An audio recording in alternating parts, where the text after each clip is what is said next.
Welcome to Jazz Club. Nice. Plagiarising the 90s, we're all old men, aren't we? Isn't it? It's the Jazz Calf. It's the Jazz Calf, yeah. With nice. Jazz T. Should we bring him onto the stage? I think we should bring him onto the stage, yeah. Let's go. What's up? I'm good, man. I'm good. Yeah. Yeah. Life Wonderful. treating you with the respect you deserve? No, not quite yet, no. Right, so I want to start with a really important question, right? So what would you prefer, jazz or a cup of tea? It's got to be a combination of both, man, really. Yeah. I mean, hence the name, you know what I'm saying? All right, well, they go hand in hand. This is correct. Right, I suppose we better find out what Random's got to say about that. Will he pick up? Will it even work? Let's hope so. What? Hey, Random, we got Jazz here, and I've just asked him. Oh, right, you got Jazz T there? Yeah, man. Right, while you got Jazz T there and you're asking him some questions, you can ask him this fucking question. Where is my fucking money? Fucking skin, absolutely fucking skin. Haven't got a fucking pot to piss in. I can't even buy any Mr. fucking Christmas twirls. I've got a fucking chainsaw here that's got your fucking name on it. Ah, dear. What a cunt. Fucking You can't say that about fucking everyone, you know what I mean? You can't say that about Random on the show. I don't know, man. What happened there? Fucking, it's family thing, you know what I mean? But he ain't going to get no money, man. After what he fucking pulled, man, that just ain't really, Anyway, I mean, he might be the head of the crew, but he shouldn't really be cunting me off like that in front of everyone, you know? You can't call him a cunt on the podcast. You can't call him a cunt on the podcast, Jazz T. What? Well, he's not my older brother, man. I can fucking call him what I want. So, and I've only known you 5 minutes. What are you saying, bruv? You know what I mean?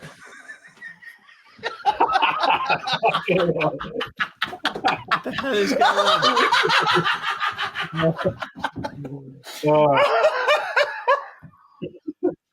Jesus Christ. I'm sorry to put you through that, Dan. That was quite stressful, mate.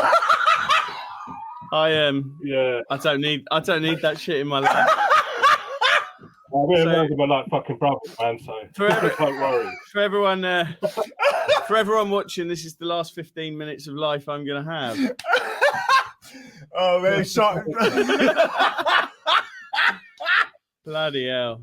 That was the hardest bit of acting I've ever done. Listening to honestly, we set this up. He's like, "How can I make this funny?" Yeah. How can I make this funny? Because they know each other. Right. And it was like, Dan's got to be the stooge, hasn't he? And I was like, boys, how about we do this to him? That was brilliant. That was absolutely brilliant. That was painful. I'm delighted to be the butt of the joke. Right, so welcome to the Scratch Calf. Welcome to the Scratch Calf. Now, everyone who's been listening to that's probably fucking freaking out. But yeah.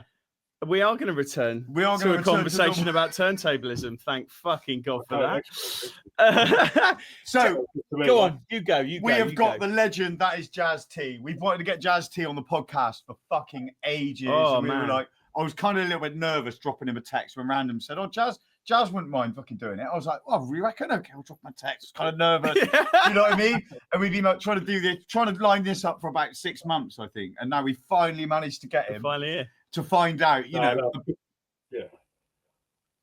So we just to see hip hop through Jazz T's eyes. He's like obviously like one of the biggest DJs on the scene, DJs for some of the biggest UK hip hop artists on the scene. So it's going to be a wonderful experience. What were you going to say, Dan? Well, I was just going to kind of kick straight into like, how does it all begin?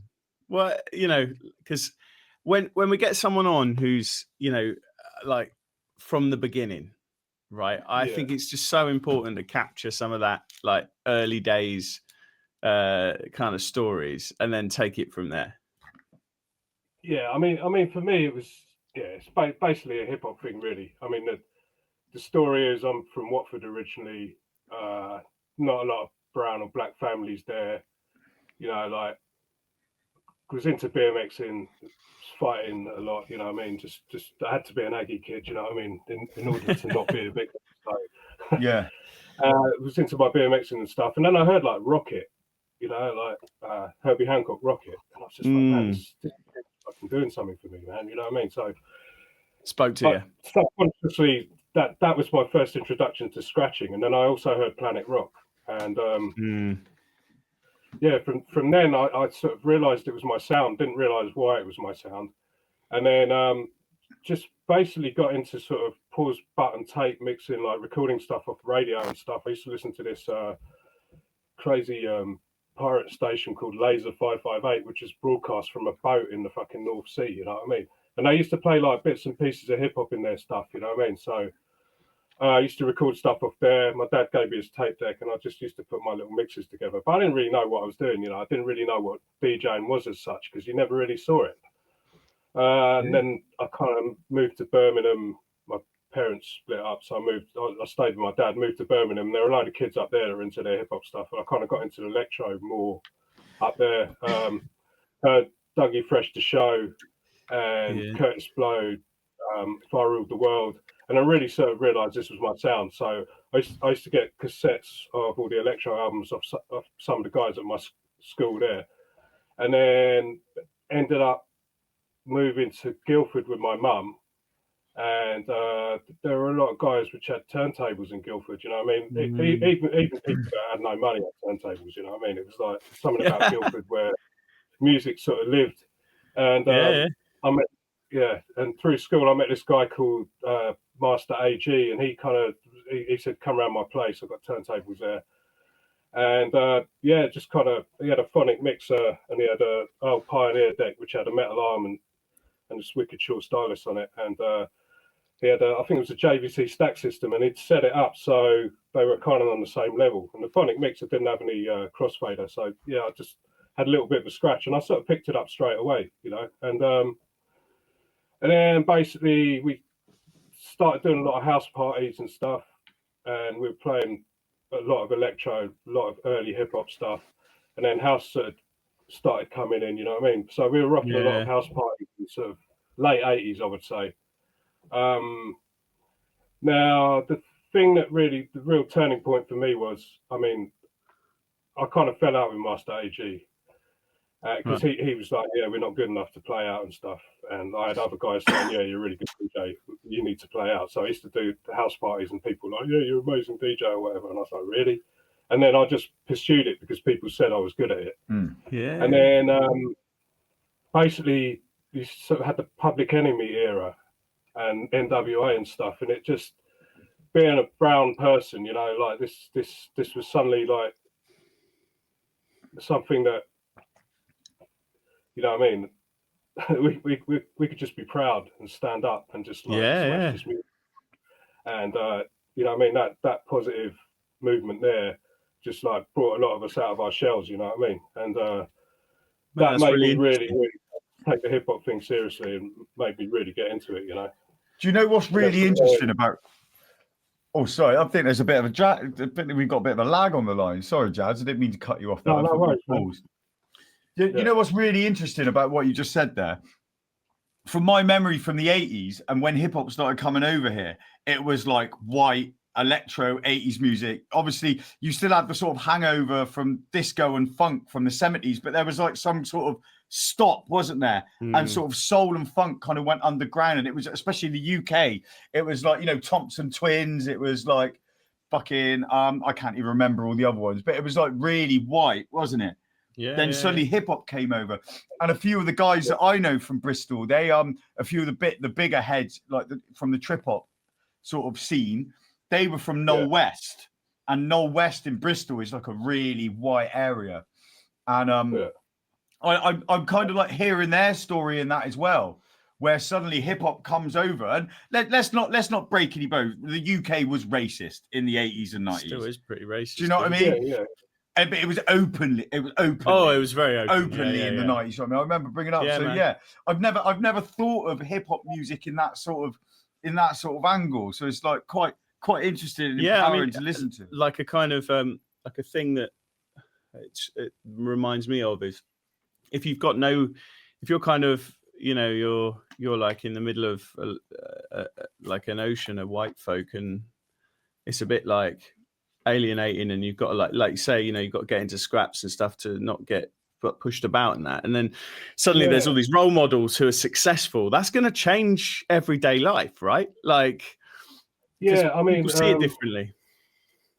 See, the thing with me is like a lot of the guys that were initially into it were white guys, you know what I mean? And like going through all the racism stuff, like all my best mates were white still, you know? Like it wasn't until I moved to Oxford where I started like meeting more black and brown people that, you know what I mean, were, and then I started going to London more. And then the hip hop started like battling people like Random and his crew, like, you know what I mean? And I mean, I have to say that white people had my back, you know what I mean? Always. Okay. For me, the hip hop thing was more about like giving me more of a voice and allowing us to be a little bit more proud with it and be able to stand up and not take any shit, you know what I mean? But I still always had loads of white guys in the crew and stuff, you know what I mean? There was always, you know what I mean, a strong family of like all races with us, you know what I mean, at all times, you know what I'm saying? It's funny because I had the opposite. So I grew up in Fish Ponds and Easton. So in my school, there was like all of my mates were black. So in my junior school, I like all of my mates were black. We were all listening to sort of black music. And then I went from an inner city school into a out of the city school where there was like 2 black kids in my year. And then suddenly like being thrust from what I was used to well out of the city centre where there aren't many black people, suddenly you start seeing the sort of bigotry and the now whether these guys were hatefully racist or hatefully bigoted, or they were just reiterating the sort of rhetoric from out in the outskirts. You know what I mean? You're never going to know, are you? But it's so interesting, that dynamic, isn't it? Like when you're in when you grow up in a multicultural, do you know what I mean? It's just, that's how life is. And suddenly when you move into a sort of segregate, is probably the wrong word, isn't it, in this term? But when you move out, you know, where there isn't much culture, isn't much mixing, suddenly that sort of ekes in. So really interesting to hear that from the other side of what you're saying, and how hip hop sort of empowers that. And I suppose like all of these kids, when I moved out there, all of these kids were listening to jungle and listening to hip hop. Do you know what I mean? But there just wasn't any sort of representation from the black community out there. I mean, like I say, like I was from Fish Ponds, and the 2 kids that were black in my year were from Fish Ponds with me, and we all travelled out there. So it's like, it's interesting, man. It was a very weird time, the 90s. I think really, really weird time. Well, for us, it was. I mean, I quite enjoyed the 90s. You know, like in Guildford and Surrey, like we had a good crew. I don't know. There's probably about maybe, I don't know, six of us, black guys, brown, Indian, whatever, and then we had like a good sort of 4 or 5 white guys with us as well. So we had quite a strong crew, you know what I mean? It was like quite united, you know what I mean? And we, and the same with Random and those guys, you know what I mean? It's like when the Bracknell guys used to come over, you know what I mean? It was a good mix of people into the hip hop stuff, you know what I mean? So, and so you got into battling, right? You mentioned battling in that process. Don was always quite aggy with us, so we kind of hated each other. That's kind of where I'm going with this. It's like I can't imagine, having spoken to Random about the history of things. I can't imagine. I can't imagine him being less than aggy, especially after that phone call. So, bloody hell! So basically, in the 80s and 90s. The 80s and 90s were kind of the days where towns would fight other towns. So, you know, Guildford would go and fight Woking, or Guildford would go and fight Aldershot, and like, you know what I mean? Like crews from different towns would just like go and try and fight each other. So there was a night, what was it called? Like High on Life, or it might have been called Bliss or something. And one of the rooms was a hip hop room, and we got booked a couple of times. So Random's crew used to come down. We were in there. And we weren't like directly battling, but you know, I'd go on and do a set, then he'd do a set, and we were just like hating each other, and everyone was waiting to fight, and the fights never really kicked off like that. So I think we always managed to hold it down. But But I think it's important to battle in hip hop. You know what I mean? Turntables Mate. just makes you better. I think you've got to have that killer instinct, because without it, it just, you know, hip hop has always been about battling. You know what I mean? You know, it's skills against violence and making something out of nothing. You know what I mean? So. Well, and all the elements, like even graffiti was about play, you know, like stand where this is my turf, like, you know, the B-boys, it was always about, you know, who's better, which crews and all that. And it's a non-violent way to settle a dispute, like, which is cool as well, you know. So I hear you on that. I think like battling for like, the big thing for me in battling, and the reason I've got into it and done it the last couple of years, I've only really been doing it the last couple of years. But like, it's the improvement that comes off the back of it, like because you're in that zone, like, and then because it's like the hardest thing to do as well, because it's like a lot of pressure on one sort of short like event. Every time you sort of step into anything that isn't a battle, you're like, yeah, this isn't so scary. Well, it depends who's there, man. Well, I did Super Scratch Sunday like a couple of weeks ago, and Pogo and Swift were there, and Prime Cuts was there, and like Matt Man was there, and Random's there, and Cut Class is there, and I'm like, fuck, you know, this is like. And then it wasn't, because it was pressure when you look at it on paper, but the routine that I did was just like bits and pieces that I've been doing for years, and I put it all together, and you know what I mean. Of course, it's going to go all right, because I'm not like, that's what I do, but obviously if you don't. If there's no fear, then you obviously don't care. If you don't care, then you're not going to try.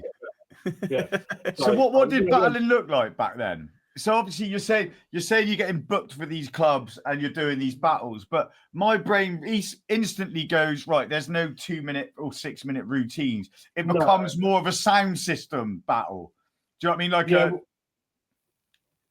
well, back then it was a case of our crew would go on, like all our rappers and our DJs, and then their crew would go on, and like we'd just be cutting, scratching, and just, you know what I mean, just like rocking the crowd harder, you know what I mean? And that's basically what that kind of entailed, because I mean, for Random it was different, because he like, when I met him, he was already a DMC champion, so he was doing all that stuff. I wasn't quite there yet, you know what I mean? At home, me and Master AG used to do, you know, we'd do like a thing where we'd take 5 records, and he'd leave the room. I'd do a set with the 5 records. I'd leave the room. He'd do the same thing. And we'd record both the sets, and we'd be battling each other like that. You know what I mean? Really? Who came up with the best? Because there was a series of records. I can't remember what was it called. Where you'd have a record. It was like compilation, ultimate beats or something. Ultimate tracks. That's what it was called.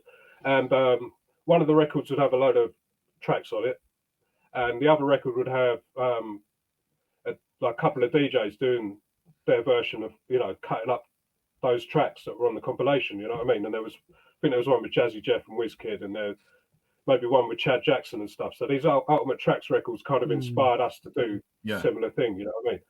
So that was that. And then a couple of times me and Random would be at the same shows, and I'd set up my decks, and then he'd set up his decks in front of my decks, and then I'd move my decks forward, and it was just like until we're both like hanging off the edge of the stage, you know what I mean?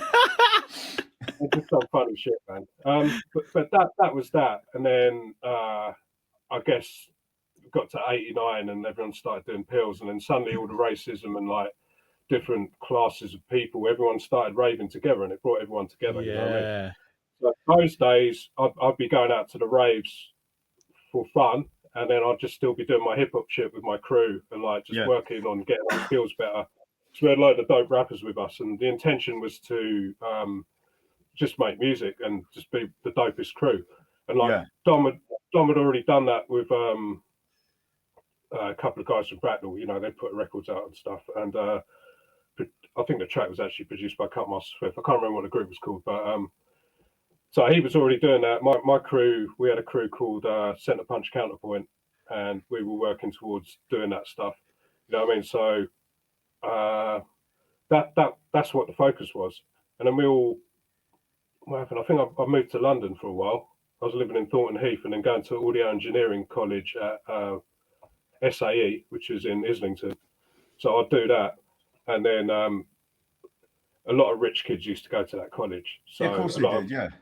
You know, and they didn't give a fuck about the music. So they had a system where I think we were doing lectures twice a week, and then the rest of the time you just book studio time. But most of these rich kids were just there because they couldn't face the fact that they're only suitable to work in fast food or something. Yeah. You know what I mean? So they're like wasting everyone's time doing audio engineering just because their parents obviously can't face the fact that these kids, you know, they ain't really got any skills, but they're just sending them here anyway. So me and my people were just booking all the studio time. So I'd get all my people in and we'd just be recording all the time, you know what I mean? Just trying to hone our skills in the studio. So I just totally made the most out of it, you know what I mean? That's mad. Then, what?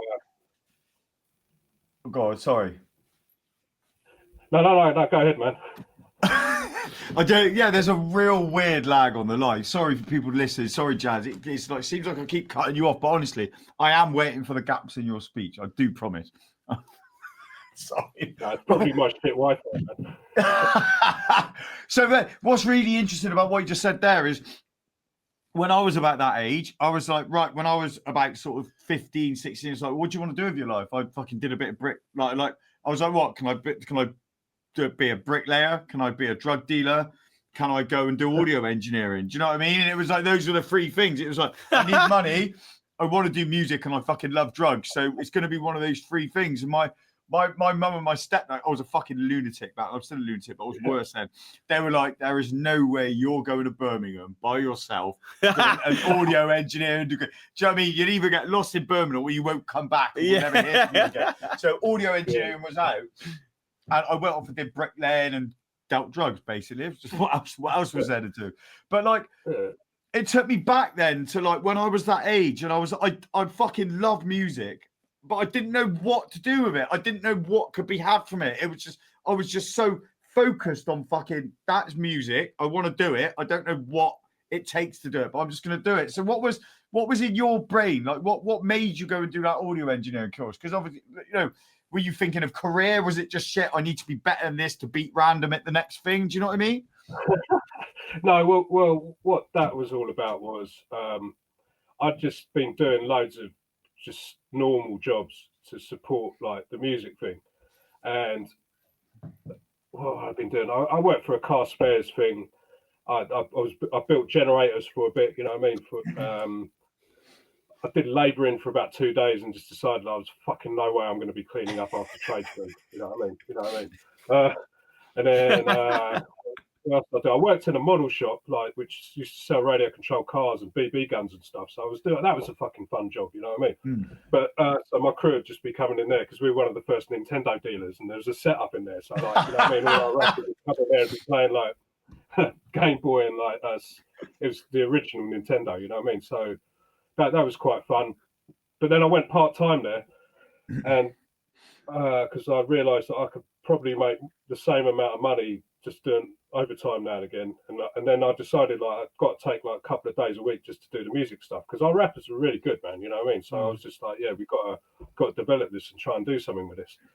And then I left there and ended up doing a like van driving thing for my mate's brother.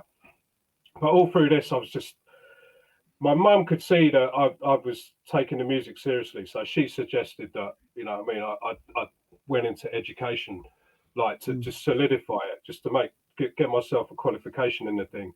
And I was like, really? You know, you want to do that for me? You know, and she helped me like pay for that because it's bloody expensive even back then. You know what I mean? Yeah. So that's why I did that. You know what I mean? And amazing, because it, you know, because it made it more official, the music thing, because she saw that that's what I was doing. You know what I mean? She saw that like that's all you know, that's what I was good at. That's what people respected me for, and I think she just wanted to help me do that. So big up, mum. You know. Yeah, well, that's nice, isn't it? Because like a lot of the time, the music stuff, honestly, is met with go and get a real job. So it's quite nice. Yeah. It's quite nice to hear. Actually, it's like, no, you know what? He's stuck at this for a long time. I'm going to encourage him and support him, like, because you need that in life. You need some people who do that. It should be your mum, but you know, it's not always, right? Like lots of people, that isn't the case. So cool, interesting. No, so that was nice. And then So I finished that course, and it was like, what happens now, you know? But through all of this, like, I know I want to make music with these, you know, with the crew, you know what I mean? So the objective is always to make music, you know what I mean? So I ended up, because I don't know, I just had a good reputation, you know, in the area in Guildford. So we started doing drum and bass events probably in about 1996. And our first event, we had Funky Flirt down, and we had about 600 people at our first event. And then we decided, yeah, we're just going to carry on doing this. But the drum and bass events, we'd always start off with hip hop, you know what I mean? Because we realised that like everyone in Guildford's into jungle and drum and bass. That's like breakbeat orientated, you know what I mean? A lot of the music that was coming out at the time had a lot of reggae and hip hop samples in it. So it's like, right, we're going to backtrack here. We're going to show the audience where it's come from, you know what I mean? And I think the multi-genre stuff was necessary because obviously, like at the time, hip hop was a very, very black orientated thing, you know what I'm saying? It's like that's what the motivation of the music was, you know what I mean? It was that was the voice at the time. So in order to get a broader amount of people into what we were doing, you'd have to sort of mix the genres, and then people would understand that more because they'd see who we are, why we're doing it, where it exactly, you know what I mean? So after that, like I kind of got a bit of a rep, you know what I mean? And then I ended up the local record store, Dance 2 Records. He wanted a hip hop buyer in there, someone to sell the stuff, you know what I mean? So I ended up getting the job there and working there for 27 years, you know what I mean? So that was the nice touch as well, you know. Yeah, well, that's great. It's funny you say that as well about the connection between hip hop and drum and bass. So my journey into hip hop, I was originally like I played guitar. I like playing the blues and stuff like that. But I was actually like getting into dance music. I got into breaks, and like as in break beat, you know, so like electronic stuff, you know, like freestylers, crafty cuts, those kind of guys. But like early on, you know, like maybe like 2000s, and then it was through that I got to drum and bass, and then it was through drum and bass I got to hip hop. Weirdly, you know, and then I was in hip hop fully, like really, but like for many years. But yeah, that connection was massive, and I remember going to raves where they started with hip hop. There was always a hip hop DJ first, and I'm from New Malden, Kingston area. So I reckon I might have been to some of these things and just not known because they sound very familiar to me, being totally honest. So it's really interesting, man. No, that's cool. One thing I did miss out though, actually, was sort of early 90s. Like our you know, obviously we had inspirations on the radio and stuff. Like, so the people that made us want to be DJ, like pursue the DJ thing even more. It's obviously Cutmaster Swift. Saw him smash the UK, you know, and win the UK. So there's another guy called DJ Reckless, who like when I watch him now, like I'm not as into him as I was back then. But it was like you saw these British DJs smashing it. Used to listen to Pogo because he was always on the Max and Dave show. It's like, man, this geezer's amazing, you know what I mean? And then DJ Business, like Westwood always had Business on there, like because obviously Westwood can't DJ for shit. But then he'd always have a section with like a dope DJ. So Business was that DJ for a long time. And then Prime Cuts kind of took that slot like a little bit later on, you know what I mean? So those guys really sort of influenced and made us realise, you know what I mean, like how good you could really be and what you could do. And it's like, and then when we're going record shopping in London, I always just see Pogo in these shops, like, and it'll be like, yeah, that track's fucking shit. That's wicked. Get that. Don't get that. And then, you know what I mean? It'd be like, okay, well, this geezer really... It's the real deal, you know what I mean? So we were schooled quite early on like shit like that. So yeah, so I had to go back there, you know, and show you who the influences were, you know. It's so funny, man, because record shop culture is fucking massive, and where my workshop's underneath a record shop, the Collector Cave, and it's starting to come back a little bit. But I remember I've got an exact same story as you, but with Jake's, the MC. Oh, yeah. And he used to work in breakbeat culture. And I was like 14, 15. I didn't really know who Jakes was. You know what I mean? I was like, hadn't been out raving, but all I knew is I was fucking obsessed by rave music. And I'd go in there and I'd be buying all of this real cheesy jumper. And he just, every weekend, he'd go, boy, you need culture. Buy this. Do you know what I mean? And the first time he did that was Andy C and Shamon's Moving Fusion EP. Do you remember that one with Turbulence on it? I've liked those in the shop actually. Yeah, actually, that was when I sort of, I wasn't into Ram as much like when they started making stuff like that, because the stuff before that was what I was into, but I still like it, you know. It was good. I kept, obviously I'm 43 now, so you know I heard the tapes back in '92, but I was like an 11-year-old. Do you know what I mean? And then started like falling into it like that, and then actually started buying new music and new jungle and drum and bass in about 96, 97. So I was a little bit young for the Eamon stuff. Now, obviously, as I've got older and bolder, Eamon's just become more and more important. And I bought all those things back. But yeah, mine was the 96, 97 sort of two-steppy stuff. So that's when I was buying. Yeah. But falling into hip-hop, I've got an even stranger story. So my first real introduction to hip-hop was listening to the Clash's Radio Clash. Right, okay. Because I was well into punk when I was a kid for some reason. Like the first album I bought was Clash Greatest Hits in like 1989 as a sort of 9-year-old. Like, so I want to buy that. Do you know what I mean? Like some 9-year-old listened to punk. What the fuck? But obviously the Clash went over to New York, didn't they? And they recorded and they like were hearing all this hip hop really early in the 80s and tried to remake it. So I'd listened to hip hop before I even knew it. And then my first memory of it really was, do you remember The Box on cable television? No, I didn't have. There was this. We had cable, and there was this television called The Box, and you could call in and request new tunes, basically. Right. Oh, maybe I did see something like that. Yeah, it was the only place really playing hip hop on TV apart from Yo MTV Raps. Yeah. But you had to have a full subscription to see that. So you had this box. And you'd call in, it cost you like £1.50 to call in, but you could request a tune to come up. And they had like the Rump Shaker on there, Rex and Effects, and they had a load of Onyx stuff. And like, do you know what I mean? The main stuff that was coming through. So then suddenly it was like, what the fuck's this stuff? Then Doggy Style came out. Oh man.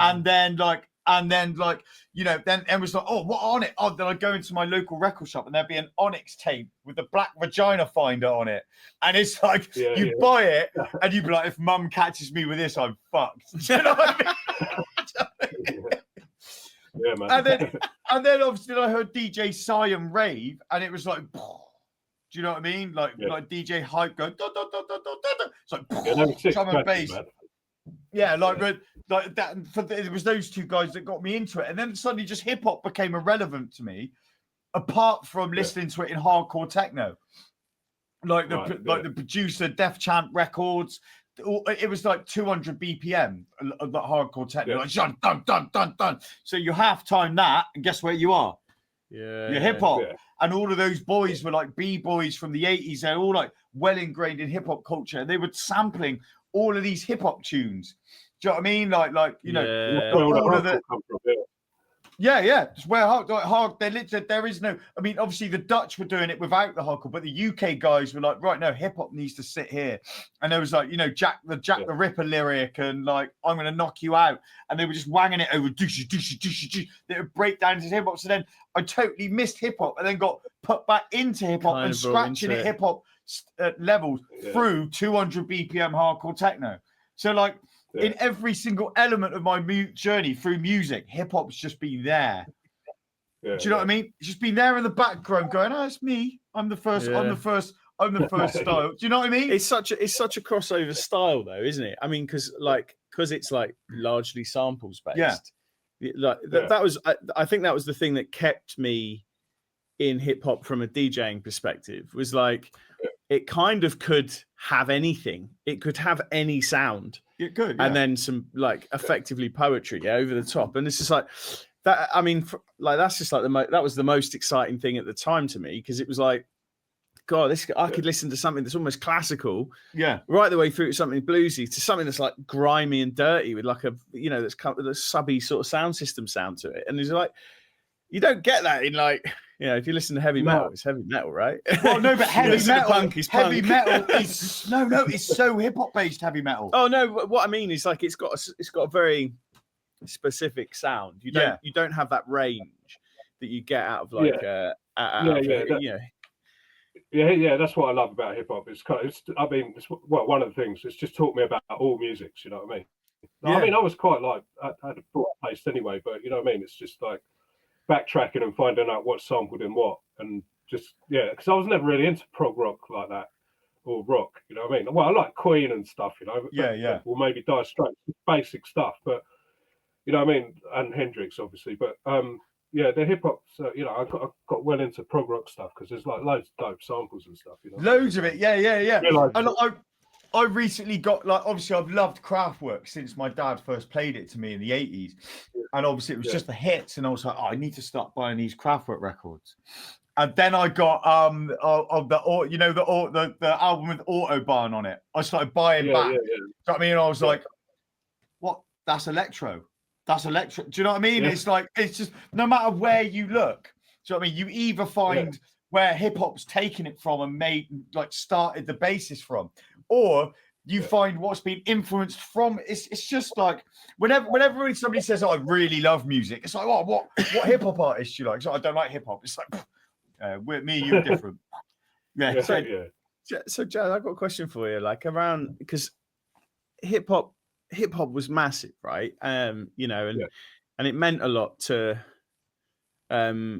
us all, right, as we were kind of growing up, and like I caught that train a little bit later because I'm a little bit younger, but like it still was a huge thing to me, and it, like, music crafted your identity when you're younger a lot of the time. But what, nowadays it's small and niche, right, in the UK, and we've been having this discussion like over the past couple of months about like why we think like turntablism in the UK is kind of so niche and needs a bit of kind of support and love to get it back to sort of a strong place.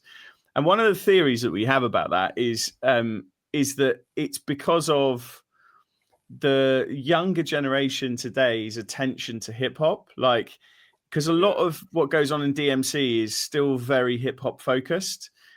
Even though actually a lot of the DJs who take part, when they DJ, they're DJing UKG, they're DJing 140 bass, they're DJing jungle, and so I guess my question to you is like, because coming from a scenario where hip hop was kind of like it was everything, and it's been like your whole life, how do you feel about the scene in the UK these days? I mean, for me, it's as good as it's ever been in terms of. I mean, even this year I've been pretty busy, you know what I mean? And I'm working with 4 hours, Rams and Badbonez, Jehst, Michael Parkinson, Joker Starr. Like, you're in with all the best people, to be fair. I've been with these guys since day one. So we used to put events on in Guild. We put everyone on, so like this is all through like mutual respect, it's not like for sure. I only really spin with my friends, But in terms of the scene, I think after lockdown it was really popping off. It was really good. See, I find it really difficult to knock how it is at the moment. But I see what you're saying about the turntablist. Right, so the turntablist thing, one of the things that's probably led to the disinterest in what we're doing is the fact that a lot of the music that people are into, people using CDJs and controllers and stuff, which is totally cool. But like everyone's favorite DJs aren't using turntables anymore. So that's taking turntables out of the focus of the masses. You know what I mean? So that might have something to do with it. Secondly, you went through this massive time where all the big rappers didn't have DJs. You know what I mean? They'd either be rapping over, like, they'd have a band, they'd be, they'd have NPCs, you know what I mean? They might have backing tracks. So DJs weren't so much the focus. So that definitely had a knock-on effect on people's perception of this. Because when I was into it, like, what I want to do is I want to win battles and I want to be doing my set in the middle of a hip-hop show. You know what I mean? That's what I aspire to be. And then Scratch Perverts and Enforcers kind of changed that because their ethos was they want to be the star of the show. Fuck the rappers, you know what I mean? Yeah. So that all kind of changed when those guys were on. But I guess, where do you go with it? You know what I mean? It's like, well, what's the end game? Like, other than like playing an instrument that you love, which is a turntable, where do you go? What's the higher levels of this? You know what I mean? Are you going to get bookings? Can you make a career out of it? You know, like where is this going to get a person? You know what I'm saying? So for us, when me and Dom and everyone were battling, we'd battle, we'd get a title, and suddenly we're getting bookings with like. So when I won the ITF UK in 1999, there was a guy called Mick who ran a company called Fresh, and he did a load of events and stuff. But he used to bring American artists over, and now and again the budgets wouldn't allow the American artists to have their DJs. So because I had a title, like Mick would be like, right, Jazz is ITF champion, or First Rate is UK champion, or Mr. Things, you know what I mean? And we'd get work out of it. So I was DJing for Souls of Mischief. I did 3 dates with Souls of Mischief, for fuck's sake, you know what I'm saying? And then amazing. Freestyle from a crew called the Arsonists. He would come over. He didn't have a DJ, and his cousin Shabazz Disciples, so they were over. So I DJ'd for those guys. And then Charlie Chase came over, and he needed someone to support him and drive him around. So I got that gig. You know what I'm saying? So there are all these amazing things that you could do with winning battles back then. Now, I don't know if that happens like that anymore, you know? It's like, not that everyone's looking forward to it, but, you know, it's like the amount of devotion you have to put in to be the best. You know what I mean? It's like life amounts, you know, I see you in the finals, you know? It's like, you put in everything into this stuff. So other than love, it's like, what do you get at the end of it? So I don't know. Maybe that's got something to do with it. Maybe. I don't know. Well, I think, I mean, you know, there's a lower number of people putting their neck on the line for things like the DMC. You know, we're running Unstoppable in December, and we've managed to get a full complement of people for it, but that's not been easy. Now we're an unknown battle. You know, it's the first time that we're running this. There's a lot of promotion you have to do just before people even know you exist, right? But still, you know, people are like, it's a lot of work, and like, what will I gain out of it? You know, and we've spoken to like some, you know, very good professional DJs who are out there doing a lot. You know, who've got agents, and that's their career is DJing. And you know, one of the comments that gets made is, I could do that, but like, it's not going to help my career. So I kind of have to focus on my career now that I've got kids, and now I've got, you know, so I can definitely see some truth in that, man. But the whole thing though is like with the CDJs thing, it's interesting because like, I get that turntables have disappeared, but like nobody's cutting up on CDJs, you know, like why is that? True. Like, you know, it's like, what? Like, why aren't people interested in that sound? I don't know whether you've seen it as well. There's a thing that's gone like viral on social media lately, and it's got some kid on a podcast. He's a young lad, and he's saying like scratching ears. Oh, it's so annoying. Like, say you're old without saying you're old or whatever. And then one, I can't remember which DJ it is, has like taken it, sampled it, and cut the shit out of it. I've been absolutely amazing. Global. Yeah, no, that was really funny. But yeah, I think like what can we do? Is there a way we can get youngsters more into it? I don't know. Well, I think like what you're doing with your event there, you've got like loads of legends on there. So what I always wanted to do was just do all star battles. So you'd get like Pogo, Swift, Prime Cuts, you know what I mean, random, and then you get people like Craze and A-Track, and just, I mean, I know it's all big money, but in order to get people interested, you just have all-star battles where they're actually getting paid to perform, and it's all a performance, but it just brings a bit of like higher profile to the whole thing, you know what I mean? Well, that's why I like what you guys are doing. Bastard Barbecue, right, is a big event, right? And that is exactly that to some extent, you know. But yeah, I think it probably is a injection of money thing. Yeah, make it big. Like what you're doing there, I mean, you've literally got like all the, you know what I mean, most of the best turntablists in the UK like performing at your thing, and that's a good thing. So hopefully that'll bring like loads of people to it as well. Well, it's got to be a combination of like wicked shows, and, you know, a really good show and a really dope battle. You know what I mean? Well, you've caught us out there because the initial plan was, right, we want to run a battle. How are we going to fund the battle? The only way to fund the battle is to get the biggest names we can on an event afterwards. Hopefully, sell the event afterwards out, and that pays for the battle. Do you know what's been funny though? Right, so here we are with the ticket sales so far, and the ticket sales are good so far. Like we're pleased with them, but they are almost exclusively For the day. for the fucking battle. Because we did like a combo ticket for the whole event, and we did you know, like the day we couldn't just do the day on our own because we couldn't just throw people out. It was like too difficult to manage, right? So it's like you had either a combo ticket or the nighttime ticket, and I thought that the nighttime ticket would fly out. Yeah. And we've probably sold 5 or 6 of those, and then the other like 95% of it has all been Wow. you know, Well, it's that's all good, been in man. the day. Just shows It's that you promising. Yeah, well, hopefully, right? Hopefully, it does what we were aiming to do, which is to just like elevate the art form and elevate the people in it who've like dedicated like huge amounts of like time. Obviously, they've enjoyed dedicating that time, but like they dedicate huge amounts of time to getting really skilled at something like nobody cares about. Pay off. And that's not going to pay off, you know. So it's like, oh well, cool. Like let's try and make this pay off for people because, like, you know, I think that'd make a difference. Yeah, I mean, obviously it's not all about money, but the reason why the American scene is so much better, I'd say, or a scene over here like the grime scene or the drum and bass scene, is because those guys have got their business sorted, you know.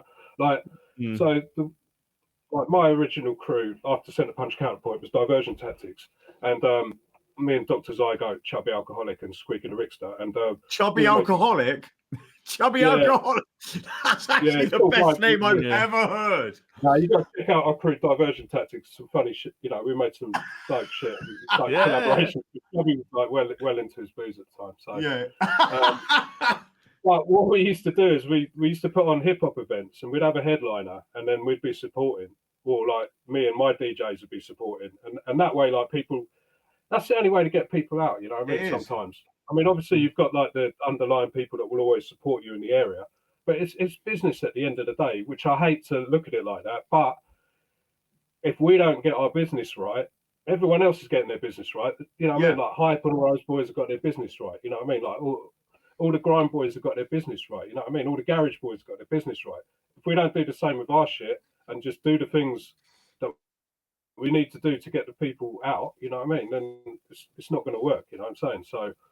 I think that's legit. And also, also you've got to keep your name out there, DJ. Like for me, I've just always my ethos was like I've got to always be in the press, regardless of whether people know the fuck Jehst is or not. You know what I mean? You've got to like. I mean, I'm not one to big myself up, so like I'm not on like an arrogant thing at all. But what I really want to be, I just want to be a name that everyone knows, you know what I mean? Not because I want fame or anything, but because I think that's the only way to not be forgettable in this game, you know what I mean? So like someone says Prime Cuts, everyone knows Prime Cuts is. Someone says Random, everyone knows who Random is, you know what I'm saying? Someone says DJ Pogo, if someone says A-Track. So I need to, as an artist, I need to develop myself so that the name is known. Even if no one knows who the fuck Jehst is, they've heard the name. You know what I mean? Yeah, exactly. So when even before I won the battle, just all through working through the record shop and everything, my idea was okay, always be in the press. So always be on a flyer, always be on a track, always be putting a track out. You know what I mean? Always be teaching. You know what I mean? Just doing something. You know what I mean? Always have a review out there, just so the name is just consistent and that way you're not one of these forgettable artists that, you know, it's there for like a year and then suddenly that's it, you're gone, you know what I mean? Because there's a load of wicked DJs, you know what I mean? It's a really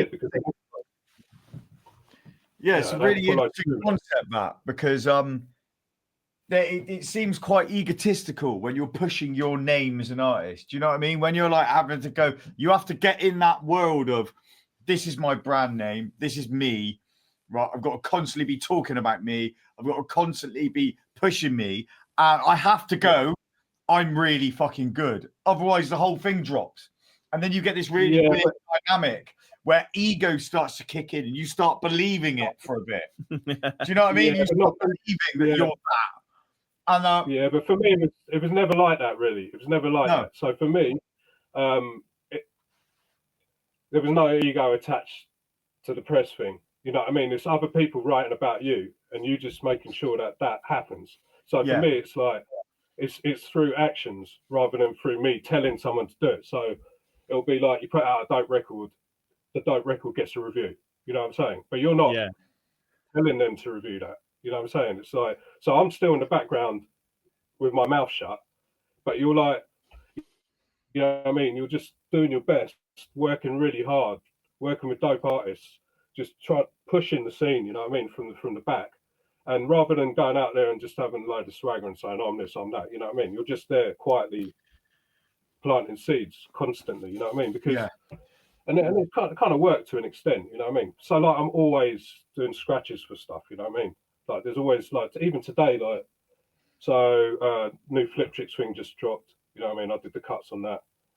Did you? Nice. Ransom Badbonez thing that come out a couple of days ago. I've done a remix for Snuff the Ableist, which we just had the video back for that. So it's, you know what I mean? I'm posting this stuff. I'm not really saying anything about myself. You know what I mean? I'm just like putting up music that hopefully people will like. But I'm constantly doing it. You know what I mean? And if that, you know, and then from the point of view of like swagger, like I got to a point where I'm just thinking, fucking hell, no one really gives a fuck. And then I just thought, right, like my next album, I'm going to get all the rappers to rap about me, or at least ask them if they want to, you know. If they can do that. So I put out this album called Run the Changes, which is this thing here. And basically everyone apart from, I think, my mate Yeshua DePoe from Brooklyn, everyone rapped about me on that. Nice. So that was me not saying anything. You know what I mean? I just and plus everyone on that record. I think when you're making records, I mean, this is not always the case, but I think for me, when I'm making records, it's got to be with people that I've performed with. You know what I mean? Otherwise, it's just like when you're just paying people to do music, sometimes it's just not. It's really pointless. Like one thing Jehst always said was like the best music is when everyone's in the room together making the record together. Yes, definitely, I agree with that. But also, like if you're making records remotely, but if you've had that energy on stage with those people, again, that same energy like comes through in the music. You know what I mean? So there's a chemistry, I can fully imagine that. Hip hop's ultimately a live thing. You know what I mean? So if you perform with these people, it's kind of extended family every time. You know what I mean? There's something amazing that happens when you're on stage with these people. You know what I mean? And it always results in good music, I'd say. Yeah, no, it's really. There is a really special dynamic when it comes to performing, especially. Do you know what I mean? I come from playing bass and sort of a band really before DJing, and like you know when you get in a room with somebody and when you click in that special thing that special orb that happens. You know what I mean? When you find groove. And suddenly, when you're doing something, and there's somebody else is doing it, it's working with you. Something strange happens, and you kind of see it at the scratch calf. When those lads like jump up, and everybody's in that 8-bar groove, and one guy does a cut, and then the next guy does a cut. It's a little bit like his cut. Well, I like see the thing I notice is when people you hear the call and return, but between people. Yeah.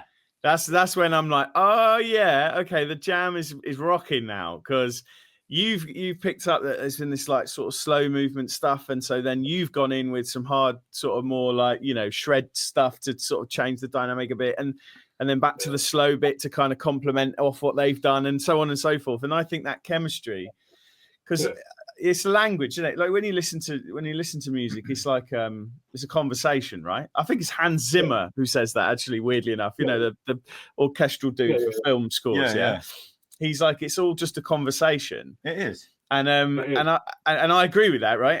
And we see that at the cafe, especially like the more experienced guys, who kind of once they're in the groove. Well, me especially, right? So I really struggle with people. I struggle talking to people. I tend not to like people. My instant default when I meet anybody is like, I'm wary of him. Probably don't want to find out about what his missus got up to last week or his job. Do you know what I mean? Like when I'm in social situations, my social battery doesn't last very long at all. Like if I'm with somebody I don't know, they'll run me out in like 2 minutes.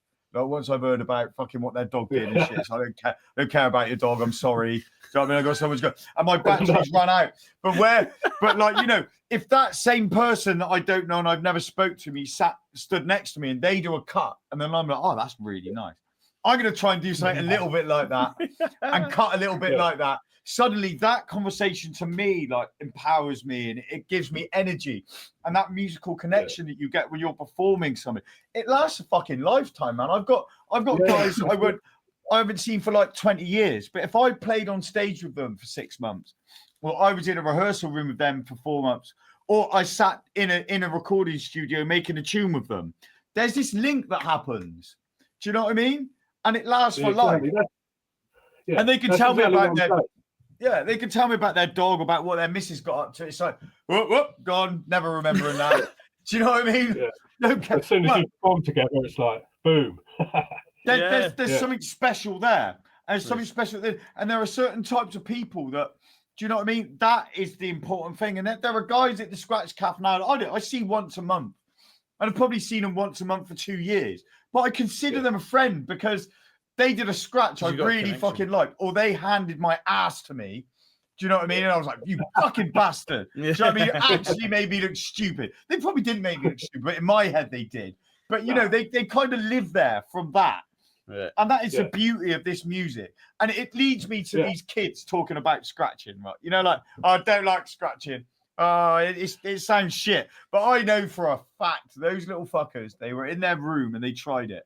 And they couldn't do it. And they went, that's too hard. I'm never doing it again. I hate it. And that is directed at all of you kids that say, or anybody that says they don't like scratching. I know you've tried it, and I know you couldn't, and I knew you gave up. So I've got a question, right? So last night it was our scratch jam, and it was a really good turnout last night, and we had some interesting folks down there as well. We had Blakey down there, we had Quest down there, we had Rogue down there, Revert down there. Awkward was there. It was fucking savage. God, he's bloody brilliant. But we also had 69 beats, and you know, and I was talking to him, and actually I didn't know he ran the DMC in Poland. I think it was last year. I didn't know he ran it, but I know of him from lots of his content and stuff, so it's quite nice to meet the guy. And he said to me, like, oh, he asked, he went around, you know, he was at an event and there was everyone there, you know, Babu, Qbert, like all the kind of classic scratch guys, as well as like loads of kind of new DJs as well. And he went around with a GoPro and he said, so, you know, tell me, why do you think DJs scratch, right? And he got all these interesting answers, but then someone nicked his GoPro, so he lost it all, right? And I was like, oh no! But I thought, you know what? Why do you scratch, Jazz T? Why do I scratch?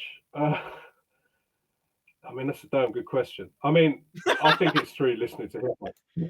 I think when I heard Rocket, and it just, it is a fucking good question. I mean, I guess, right. So when I first moved to Guildford, like I said, when I linked up with Master AG, I mean, I've been listening to the electro records, and I guess scratching kind of came, like, subconsciously came hand in hand with mixing hip hop records and electro records, you know what I mean? Yeah. Because there was always scratching in these records.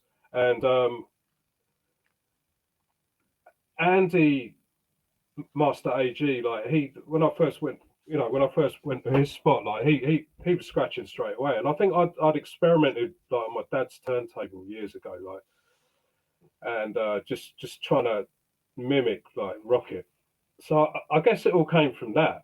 And then the more you get into the hip hop music, like, the more scratching you hear. And then again, like, deep down, you sort of realize that, you know, in order to be a hip hop DJ, this is what you do, you know what I mean? Yeah. But little did I know that the original thing before scratching was the deck to deck stuff, you know what I mean? And I guess it was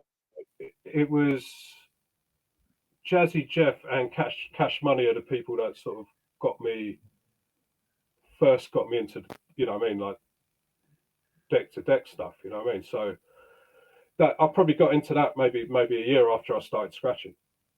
So it was crazy. Like I watched something, and I've always wondered about that. And I got into scratching because I heard a noise and I didn't know what that noise was, and I was like, "What is that noise?"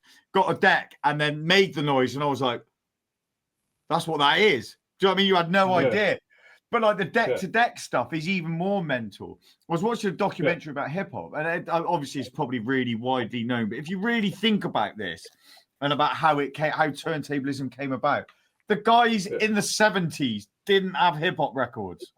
No, they're just breaks. They had the beginning break of a record, and to make that long enough to spit bars over, loop it. They had to loop it. I was like, yeah.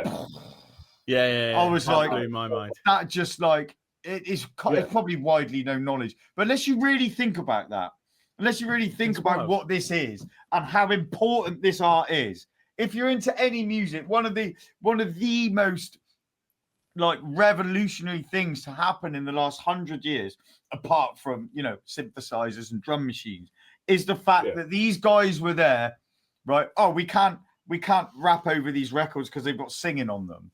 We have to literally, that break there will work, and we have to get another one of those breaks, and we have to increase that breaks.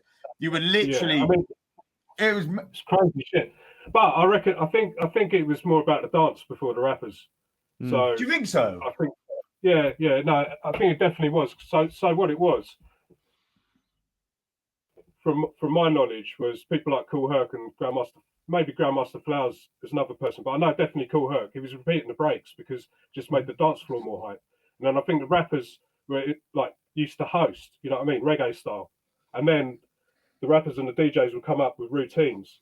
So when he was cut, they'd cut a certain break. They'd have a routine with the rappers or the hosts or the MCs, and then from then, I guess it started to become something where they'd start creating recorded music out of it and making it more of a business. But it was definitely initially for the dancers. The thing that got me into the deck to deck thing was like definitely Cash Money. I think seeing Cash Money and being a fan of Jazzy Jeff, because he did this thing live at Union Square in 1986, which is on one of his records, and he's cutting up like one of the ultimate breaks and beats, the one with the spaceman. So I got to be real and fucking what the fuck is it called, Apache and stuff like that. So he's cutting up Apache and got to be real, and it was like, oh shit, what's he doing? You know what I mean? And then we worked out he was doing the deck to deck thing because Cash Money had just won the DMCs, and there was this late night, like they had this thing called Night Network. So it was the first like 24-hour TV thing on Channel 4. And on Night Network, you had Ensign Radio, which was a show that Westwood hosted. And Cash Money had just won the 87 DMC, and he guested on Ensign Radio, and him and Marvelous were on there. And then for the first time, we see a guy cutting up, you know what I mean, on two turntables, mixer in the middle, turntables with battle style. We're like, fuck, that's what's going on. You know what I mean? Obviously, like the generation before us, Pogo and Swift and all those guys, you know, they were out there doing the new music seminar, and they knew what was going on. But for us, like we just literally had what we heard. We didn't have any videos, and that was the first time I actually saw proper shit going on. And then from that, because I had loads of great rappers around me, they would want us to cut the beats up. So I'd just be deck to decking. I couldn't go out of time because I'd just get my ass kicked. You know what I mean? Yeah.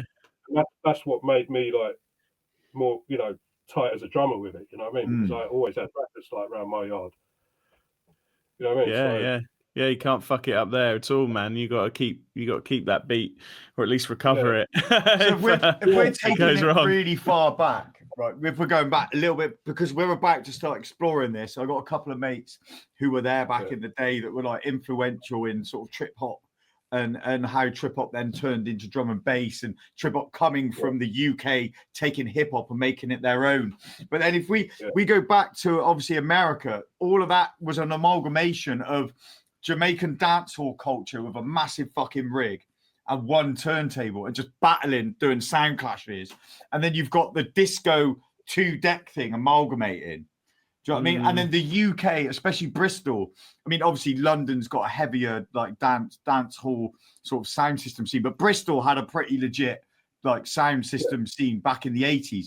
And I'm interested, like, what happened with the amalgamation? Because obviously hip hop is an amalgamation of the disco DJing and big sound system culture doing what the hell you want. But like, how did that come together in your life? Do you know what I mean? What in what way? The sound system culture and the DJs? Yeah, because obviously the disco scene and sound system culture are two very different things. But then hip hop kind of brings that together, doesn't it? And that was happening around about that time, wasn't it? All right, have I totally missed a connection there? I'm just trying to think, man. Yeah, right. So sound system culture, I didn't really touch on that until I started hanging out with my mate Squeaky, who's Jamaican. You know what I mean? And that's when we started going to a lot of the reggae dances, and we go to carnival and stuff like that. So that was carnival was probably my first experience of that kind of thing. You know what I mean? DJing wise, though, like, it was way for me, like, you know, setting up speakers in houses and doing house parties and that was, you know, obviously what I was doing at the time. And then when the rave things start happening, sort of 88, 89, we'd be going out, and then there'd be like massive sound systems on the back of fucking Arctic trucks, you know what I mean? With like 15,000 people raving. So, you know, there was that as well, you know, like illegal raves were ridiculous back then, you know what I'm saying? So, yeah. I mean, caught the end of weird. that, like the very end of that. I think I went to my first. I mean, this area that I live in, I live in Bookham in Surrey, and in 1989, like about a mile away, there's this little village called Effingham, and there was a jam called Energy 3, and there was about 20,000 people there. Like, there was security with dogs and CS gas, wouldn't let the police close it down. It was just like crazy revolutionary shit, man. And like, you know, that's one of the reasons why I always wanted to stay in this area, you know what I mean? Because it had the energy of energy, you know what I mean? Just a great time. Have you read the wording of the law that they put in after all of that? It's absolutely hilarious. Like, you're not allowed to have music of a repetitive nature above a certain volume or whatever it is. It's like you're not allowed more than 10 people dancing to a repetitive beat. That's it. Yeah. Do you know? Idiots, man. So I was around for the resurgence of the free party scene. So I was playing in like 98, 99. You know, where you'd literally go and what you'd have in the rig van is a massive fucking rig, loads of vans, some bolt croppers. Because you just go into a warehouse, you go into a warehouse estate, and you find one and you break it and you get the rig in there and you'd set it all up and you'd have somebody meeting at a point keep over it on the back of the van so you could get away with it. No suicide rigs, mate. It was like, this was mechanized free party. Like, we realised that you just let them go. Yeah. If you got the rig in there a week before, you could then do squatters' rights. Yeah. Set the rig up, set everybody. So like, you know, a week before, you'd have to it was proper mechanized shit. And then you realise that the police could only arrest you if they had one policeman per every 2 people.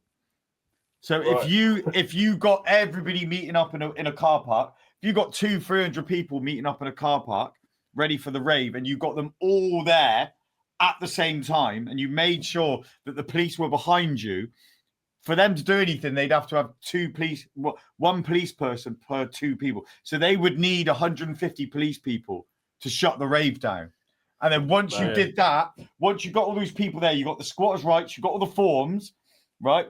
There was no stopping it, and it was off. And then suddenly it would pop off, and it was like, that's when they started to negotiate. I remember that the police because I used to run a sound system, so we used to set up some raves, and this is a bit later on. This is like 2008, 2009 kind of time. But I remember that they wouldn't come and try and shut stuff down. They'd just come and try and negotiate with you, like, Can you close this off by this time? Can you If you do that, we'll leave this totally peacefully, like da da da da. And it's funny actually because we were kind of quite nice to him at that time. But I suppose that was actually a moment where the ravers really had the power.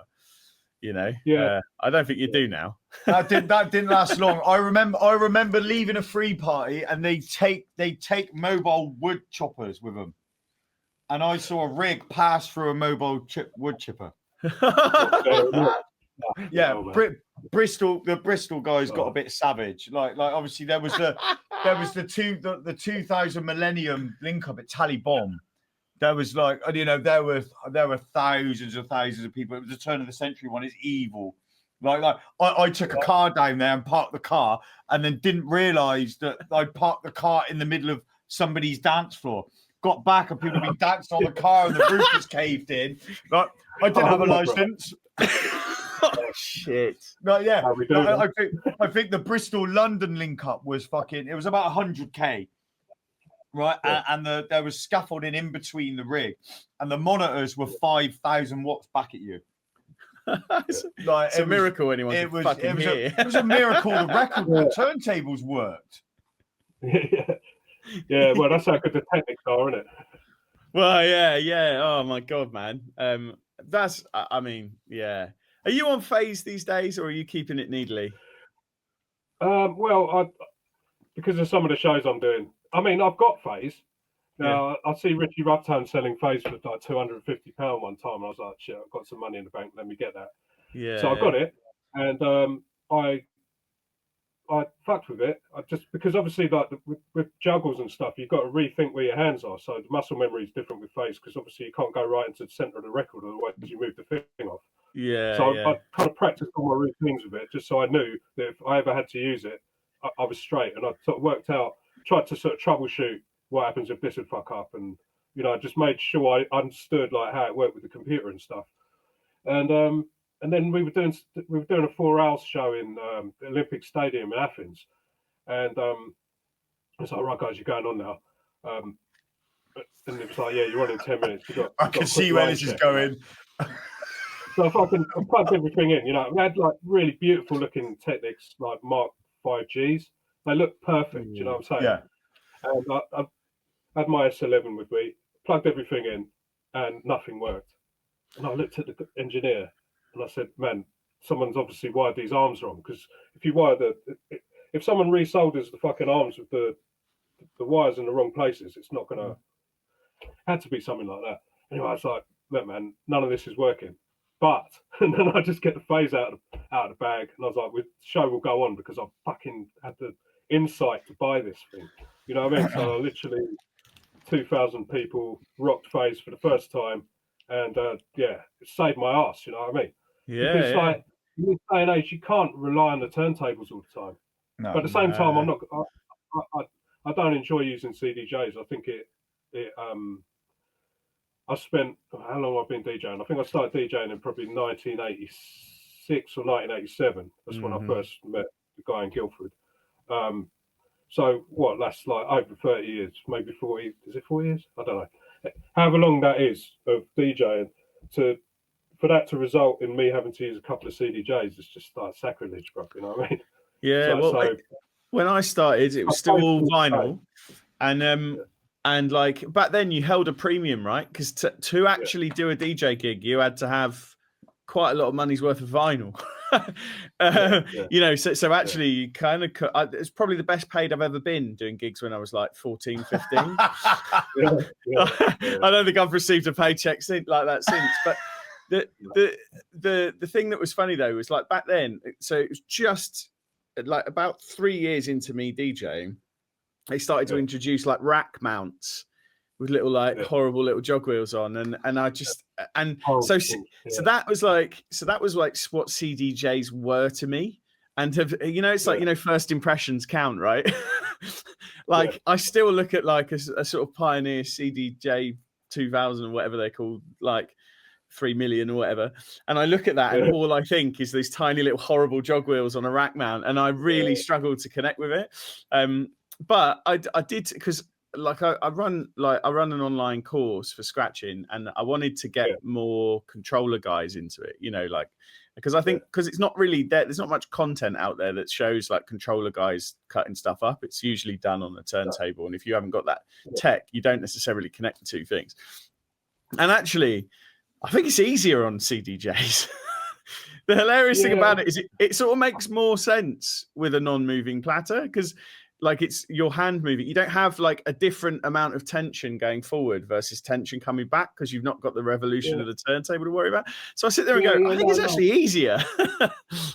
Yeah, possibly. I mean, I think the only thing that the only thing that doesn't inspire me about controllers and CDJs is because they were made to do that job. The turntable was never made to do what we do with it. No. Yeah. I think that's what gives it, for me, I mean, I'm not saying, it's just like these things were just create, you know what I mean? It's like the instrument of hip hop, these Technics things, you know? It's like without them, would I have got into this, you know? No. I remember having a picture of the Technics on my wall, you know what I mean, from the catalogue. And I always look at the thing. I wasn't like, I'm going to get this one day, but you know what I mean? I just had it up there. It was like, yeah, that's nice, you know what I mean? Yeah, so I bought like Rain 12s a while back, and I really loved them for juggling. I don't like them for scratching at all, really. But but over time, what I found was that even though tone arms are a pain in the arse, needles are a pain in the arse, it just doesn't look right without a tone arm. I don't feel like I'm doing turntablism if it doesn't look like an old Technics deck, or at least, you know, do that. So I went back to my 1200s, got them all nice. They did a lovely job on getting them powder coated for me, so they look fresh as fuck. Now I've got cross 12s here, but again, it's like I can get on with that because it's got a tone arm. And even though like a lot of the time I have it set to digital unless I'm sort of scratch practice or whatever, but it's something about having that tone arm there and it just looking the part. So it's like important to the soul of it for me. I've thought really deeply about this. I've thought really, like, that's all I do sometimes. I'll lose hours just thinking about something, just analysing it. And the conclusion I've got on this is when you start scratching, right, you've got to get the needle, you've got to pick the needle up, and you've got to put the needle on something, right? And then when you move it, you've got to get your hand right.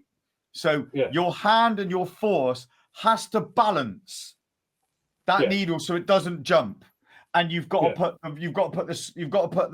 the slip match right. You've got to set the tone arm right. You've got to get the needles you like.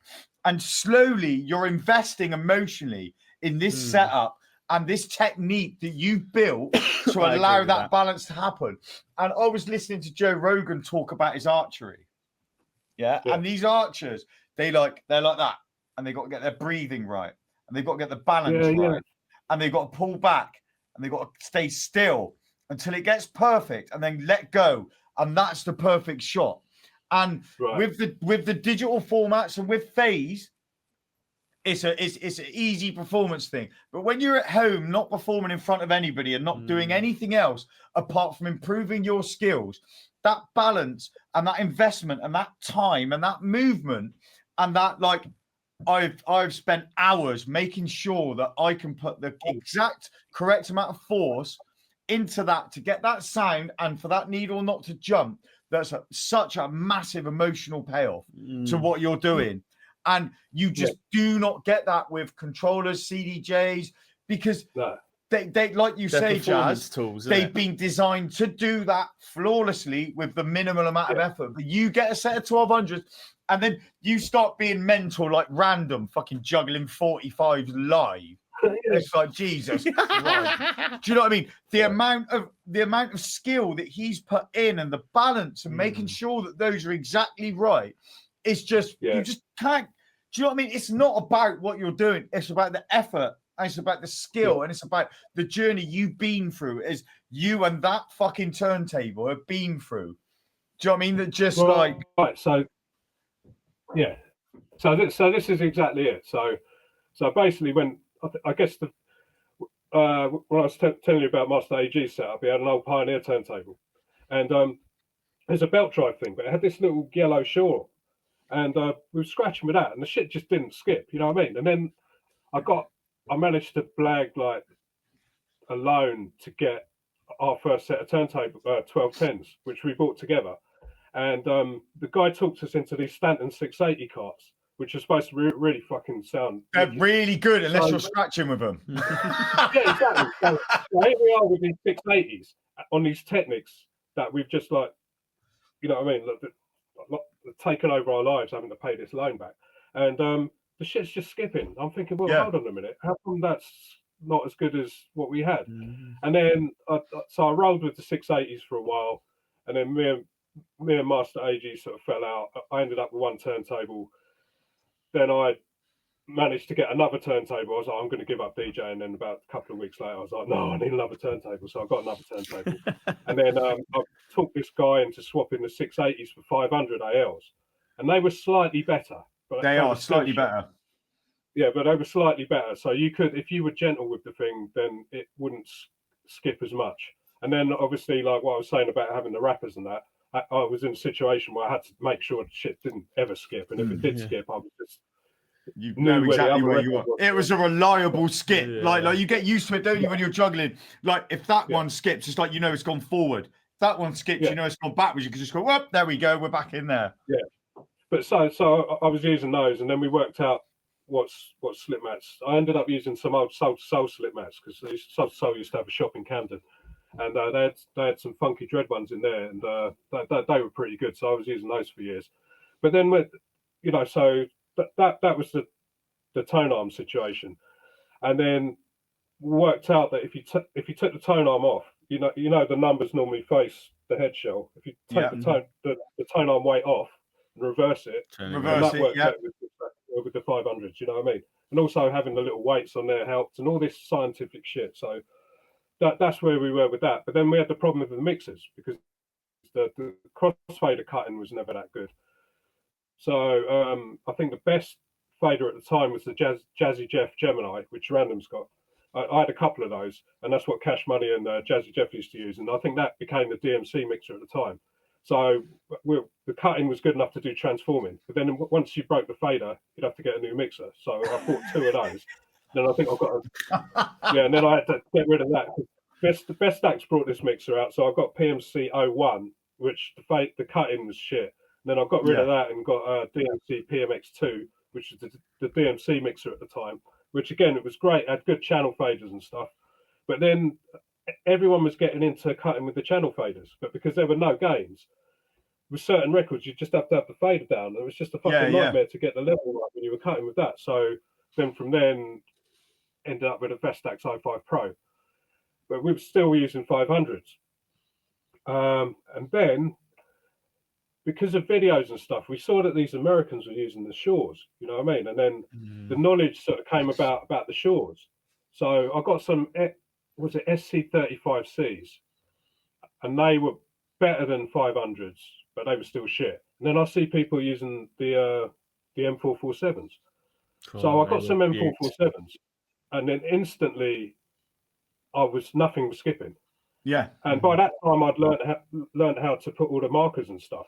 So like my queuing was just like, you know what I mean?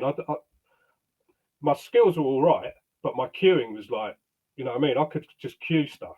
You know what I mean? That was my shit. You know what I mean? Yeah. And these M447s, like, that was a real game changer. You know what I mean? That really so good. And so a combination of that and like being able to queue really well, and then I was always scratching on two hands as well. So from then, like Random was like, right, we're all battling, and that's when we started winning battles and doing better. You know what I mean? Because we'd sort of worked out over like the last 10 years, like how to get the perfect setup. You know what I mean? And that's the journey. But with CDJ, that CDJ, journey doesn't exist. It works, but doesn't exist, does it? No. But it's cool because the cool thing about CDJ, it's not really necessarily for us guys, but for producers that want to perform and stuff, it's kind of good for them because a lot of them ain't necessarily DJs, so it's just giving them a way of performing their music and stuff. Yeah, as long as you don't fall for it half timing when you hit the sync button. Did you see the Grimes thing a year ago? Well, I mean, it's really complicated. It's not. What you've just said signifies life at the moment, and so I honestly think signifies why everybody's so fucking unhappy. Because if it's like, oh, I want a really good TV, you get one for 200 quid. You got to work a day, 2 days to get one. Oh, I want a car that works really well. Oh, that's all right. Credit, bang, got it. So everything is just so accessible. I want a DJ. Oh, here you go. 200 quid controller, plug it into your computer, put it into fucking record box or Serato, and you're DJing. Do you know what I mean? Yeah. It's like the joy. It's somebody. I can't remember who said this, but it's not getting there. It's the journey. Yeah, totally. And anybody that like anybody that thinks they have got there hasn't done the journey So right. the QFO that's sitting behind me, right? Yeah. Why I enjoy having a cut on that, even though it's nowhere near as nice to cut on as the S11, right? Like, but one, it's the fourth QFO I bought, right? But all of the other deals fell through. Secondly, when I got it, it didn't, like, there were things about it that didn't work, so I had to put a different fader in it and things like that. And then there were issues with that. And then eventually I kind of got it serviced by, like, you had a look at it and then Tim had a look at it. And then from there, I was like, oh, it's got an inner fader in it. But for some reason, the inner fader in there, it kind of does electronic clicking that's pissing me off. Oh, okay. And like some sort of leakage on that. So I was like, oh, send it back, right? Then I was like, I've got to sort out this fader situation. So then I got Tim made a reproduction of a Vestax fader. And it was great, but the cutting was too short. So then I opened it up and I stuck 2 washers in it. And I closed it up and I put it in and it's quiet and it cuts nice and crisp. And I was like, this has been a 6-month battle and I've won. Yeah. and now I just love it. No, that's exactly it. Like, I don't know if you're into Star Wars and stuff, but the Jedi's, like, to be a Jedi, they end up having to build their own lightsaber, you know? And that's the equivalent. Like, the fact that we're, like, invested technically in our shit. It's like, all right, so my S11, I got the S11, and I was like, right, I've heard that the faders break, so I'm going to get an infinity fader stem. Yeah. In fact, I'm going to get 3. So I put them in straight away. Well, I tried to, but they sent me a fucking S9 one. So I had to send that back to America. So I've got these infinity fader stems in there. And then the faceplate was wearing out. So I went to, what cut class used to run. They were selling these Russian faceplates. So before, like, all this bullshit with Russia, I managed to get one of these Russian faceplates that doesn't wear out. You know what I mean? So I was pimping my thing up, like, straight away. You know what I mean? And it's just like being invested in your equipment is quite, you know what I mean, it's quite a fulfilling thing. It just makes you feel like, you know what I mean, like 360 degrees of DJ, you know. And also I'd have to say, using Serato and stuff, I've got some routines where I'm using the buttons and stuff. I mean, it's taken me a while to sort of get my head around doing that, because I was never like one of these MPC drummers, although I've got an MPD here that I make all the beats on and stuff. So I've been getting into that, but still, when it comes to queuing, I like using the tracks on the vinyl. So I'm staying true to my sticky queuing style. Like DJ Snuff, one of my people, he got me. He was into Serato before I was, and he was like, look, I'm just using the tracks on the record as cue points. You should do that, you know, because it's like what you're doing with the vinyl. I was like, oh fuck yeah. And then as soon as I started doing that, I like really got into Serato, because before I was just didn't really, it was all right, you know what I mean? But it didn't, it kind of didn't feel like as much fun as like using vinyl. But then as soon as I started using the cue points on the record, it was like, man, this is wicked, you know what I mean? This feels right. So all my Serato routines were juggled. Yeah, I'm curing it. No one ever fucking notices, but like, I just know for me that this is for you, it's just so much better than just like using buttons to cue the shit. You know what I mean? But like, there's nothing wrong with using buttons. You know what I mean? No. If you've created a routine which is like some of the shit that JFB and those guys are doing, is just fucking amazing. It's really inspiring to see them, because he's obviously he can do everything else as well. You know what I mean? He's not just starting off using buttons. You know, that guy's like. You know what I mean? Oh, mate, I mean, he's unreal. Like, spent a bit of time with Jean-Marc, and he's just like, he's like a ninja. He's like a ninja. Yeah. He's got the discipline of a ninja. Yeah. He's got a martial arts discipline about him and a martial arts energy about him. He's a top dude, and he has got skills that you're like. Fair play, man. Same with Mr. Switch, man. I mean, he's like ludicrous as well. You know, you're like, he does juggle patterns I've never seen anyone else do. Yeah, you know, it's just inspiring to see people take it like that far. You know what I mean? It's great. Yeah. So what? So I've got a question for you. Like you mentioned about like like Cash Money and you know, like back in the day, like those guys kind of being inspiring for you, and Cutmaster Swift and stuff. Like it would be good to sort of know, like who do you respect these days? Like obviously you mentioned JFB's good, but like who do you think's got? It could be battle energy, or it could just be good, like solid DJ energy. But who do you respect in the sort of modern DJ world? Well, outside of my family, like, you know, obviously the core people, you know, I have to say is Random, DJ Chud, Gallo Point, DJ Miracle, One of a Kind. Who else is a part of the crew? I mean, you know, those guys. Oh, hang on, something's gone wrong with your mic. Something's gone funny with your mic. Give the cable a bit of a wiggle.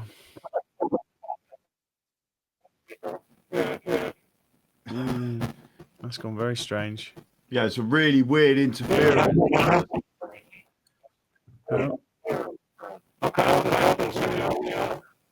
Should we end this and call and jump back in, Jazz? I think there may be some sort of issue with the connection over yours. Yeah. Oh no. Yeah, no worries, man. Yeah. We're back. No, You're back. You're back. You're all good. Yeah, you're good. Yeah, we're all good. I don't know what happened there. So where did we get to? So yeah, aside from like the immediate family, you know, from your cruise, people I respect. Well, I mean, definitely John first. Yeah. Yeah, I'm loving Craze. I mean, you're pretty good, man. Both of you. Oh, that's what he was fucking angling for. I can't believe you gave him I wasn't. That. I can't believe you. I gave wasn't, him but you know what? I'm not gonna wash ever again, Jazz. no, but you're putting the work in. So I like what you guys are doing. Thank you, mate. Yeah, who else, man? I mean, DJ Manipulate. You know, he's massively inspiring. You know, I mean, there are quite a lot of DJs that are sort of just trying to think, man. I mean, like on the world stage, probably Coco's pretty good, like what he does with the 45s and stuff. Yeah, he's awesome. DJ Matt, man, I think he's fucking sick DJ. Yeah. Nice bloke as well. I've always loved DJ Business as well. Yeah, I mean, this. John First is definitely one of, you know, he's just taken it places that, you know, like not a lot of people have, you know what I mean? Yeah, and I think like I love his cuts. Yeah, like they're just like they're really musical and really kind of quite aggressive and fun and like I don't know. Yeah. And like I love his selection. Like I like all the kind of 140 bassy like kind of stuff. I mean that's just like what gets me out of bed. But yeah, I think he's a solid DJ. And that 2013, like I watch that like every month. Like that World Online one. I just think, oh man, that's so great. dope. Yeah. But then sort of show DJs, show DJs like Matt Frost and Sammy B-Side, you know, they're pretty dope show DJs, you know what I mean? They kill it. I know Sammy B-Side.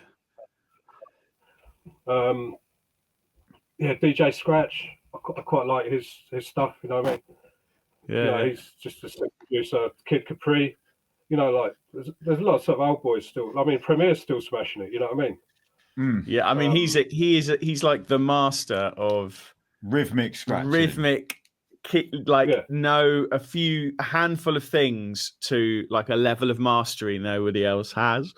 You know, he's like the expert of keep it simple, make it sound absolutely dope. Like you can try and do what he does, and you can do the same things. He's got none of the soul that he has. You know, it's like it's amazing. You know, like you find this with like guitarists and stuff as well. You know, there's a certain like I always remember like there was a friend of mine, Max Batten. He I don't know what's happened to him actually. I don't know whether he's even still alive. He was a really cool dude, but he was on another plane, and we're talking like we're 13 like 12, 13 years old. I'm noodling around on a guitar. He's like going to university at the Jazz Academy because he's fucking unbelievable at like the age of like 14. He was sick. And I remember I remember he was like the first example of like where, because I was okay. I could play the guitar, but like I'd play 3 notes and he'd play the exact same 3 notes in exactly the same way and it would sing. Just be different. And you're like, how the fuck? And Premier's one of them.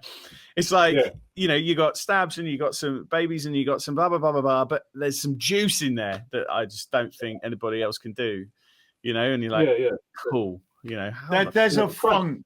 Some people have got a funk that they're born with. You can't teach the funk. Yeah. You cannot teach funk. It's just either there or it isn't. Have you seen the Mighty Boosh? No, I haven't. Where the funk's like this weird little udder from outer space. Anyway, weird side thing. So if you were on a desert island and they'd taken all of your jazz away, they'd taken away all your tea, you got nothing else, right? And you could only watch one DMC routine for the rest of your life, what would be the one you would choose?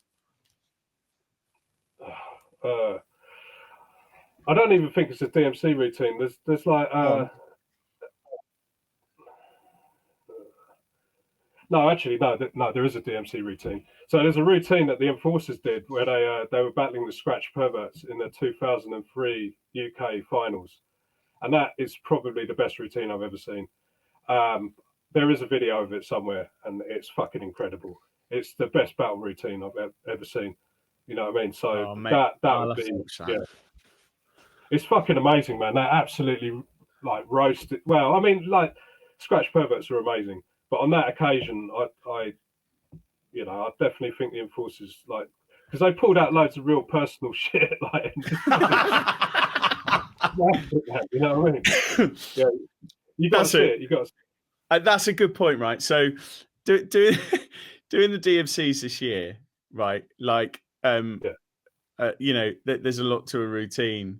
But the thing that people came to me afterwards about was the fact that I actually dissed people, because there's no fucking disses in any routines lately. And I don't know, I'd like, you know, Ghostface from Scream.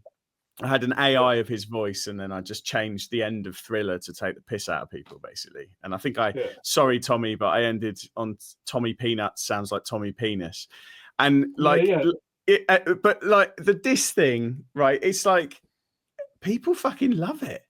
You know, like, I know. I think, and it makes a difference because I think there's like a bit of love in there, like, you know, because it's like, I have to know you enough or like know something about you enough to have put this in here. You know, there's like you got to, you know, like the year before, I'd never have done that. I didn't know Tommy. I'd not spent an hour with him, you know, 2 hours with him talking about like turntables and stuff like that. I'd never have done that the year before. So I could only do that by permission of having some kind of a like, relationship. Like, so I think there's beauty in it, like weirdly, but like, what's your perspective on disses? I think disses are important in battles because it is a battle at the end of the day. You know what I mean? It's like, you know, as long as it's not corny, you know what I mean? As long as it's done with style, you know what I mean? Like, so when I won the UK ITFs in '99, I was still learning, you know, like I was getting better all the time. I didn't expect to win it, but my routines were all like intro, juggle or scratch routine, and then finish with a diss at the end. Not necessarily personal disses, but they'd just be disses. You know what I mean? So there was a structure to all my little 30 or 90-second routines. They all had that as part of them. And I think if you look at when you're battling, if there's no diss, it's kind of takes away the relevance of because it's like if you're just doing a juggle or you're not really saying anything, you know what I mean? I don't know. It just doesn't seem, because some of I don't know if it's like the World Finals. Was it the World Finals this year? I can't remember. I watched it late at night, man. I was probably quite drunk or whatever. But you know, sometimes people do routines and they're not actually dissing each other, and it just takes the relevance. It don't seem like a battle, you know what I mean? It just seems like, I got this juggle, I got that juggle, I got this scratch routine, I got that scratch routine. It's like there's nothing that. That's what I liked about your routines, the fact that it was fucking entertaining, you know what I mean? It was like really entertaining. That's what I went for, You know, mate. Because I was like, I'm not the most technically skilled DJ here, but I reckon I can be the most entertaining. And that was it. I played to my strengths, but it was quite interesting actually, because like I think a lot of the camera work at the DMC this year, the World Final, kind of hid some of the battle energy. So I was watching Blakey's review of Kid RC3, right? Love that guy, absolutely amazing. I do think he's got an amazingly bright future in the battle scene. But like when I watched his thing, I couldn't see that he was actually like, when he was doing a lot of the like strobe stuff behind his back, he was actually looking at K-Swizz, but like from the camera angle, it just looked like he's looking out to the audience, but K-Swizz was actually setting up next to him. So while he wasn't like dissing, he was in that like, I'm talking to you, like kind of message. So I thought that was wicked. And obviously like I think K-Swizz had the like, because he took the piss out of the golden ticket thing, didn't he, with Fumi? So he was like, you know, he was like, you lose, or whatever the thing was. And and it's like I don't know. Yeah, I think you're right. It's like if you don't have that, because I don't think Fumi had a diss in there, but like it just becomes a performance. That's the thing. Like when you're doing the 6-minute routines, it's kind of different. But you did it well. I like what you did there. But and also because there's so many other, you're competing against so many other DJs at the same time in the 6 minutes. But with the head-to-heads, like it's important to have the diss. Otherwise, it's just not as takes the point away from it for me. Anyway, that's no disrespect to people that don't put disses in, but well, maybe it is. I don't know. Yeah, maybe it's a diss in itself, mate. So it feels like we're kind of coming sort of towards the end of stuff. I'd love to hear what's next from you. Like, what do you think's the next big thing that Jazz T's going to be involved in, or what are you kind of working on at the moment? Because you're one of these guys who's always working on stuff, right? So, what's coming up? Well, I've got my label Boot Records, so the next thing we're putting out, I've got an album with Roughneck Jihad from Third Sight. I don't know if you remember that crew with D Styles and that. And my friend Sens Beats, who's a dope producer, lives in Canada. So they've got an album coming out. And I've done the cuts on maybe about 4 of the tracks on that. So that's going to be the next boot release. Just put out Joker Star's album actually, like last month. Side note, that's been doing pretty well. Before that, I did a 45 with MCM from Caveman, Michael Parkinson, and Joker Starr. That's been doing pretty good. So next release will be the Roughneck Jihad and Sens Beats thing. After that, I've been working with Jay Cyanide, that guy from New York. So I've got a couple of tracks with him. So maybe they'll come out on a 45. Or we might do a 12 if he does more tracks or an album. We'll see what happens with that. I've done a remix of G-Bag's Je ne sais quoi track that he did with Michael Parkinson. So we're probably going to put that on a 45. So I'll have that remix on one side. And there's another track called Stick a Bit, which we'll put on the B-side. So that'll be coming out. I've got kind of a 3-track thing that I've done with Ramson Badbonez. So that's going to come out next year as well on Boot. Michael Parkinson and Verb T have done an album together, so I think we were going to do the vinyl for that. So in terms of like releases, I think my main focus going on. We're getting the label to the next level. You know what I mean? Because the label was always like in the background, but I think like the YouTube channel's getting quite a lot of hits at the moment. So I just need to keep developing that. So that's going to be going on. In terms of me as a performer, I'm just going to try and come up with some new shit, like scratch wise. It's like, because I scratch with both hands, it's like when you scratch with one hand, I've noticed that people just can go to fucking crazy levels. But for me, I'm learning everything with both hands, so like, I'm a bit slower. Like I was thinking about this morning actually, because that's the exact journey I've been on. So I've just started really investing in my other hand, and actually, do you know what I found? You can move quite quickly when you've done it once before.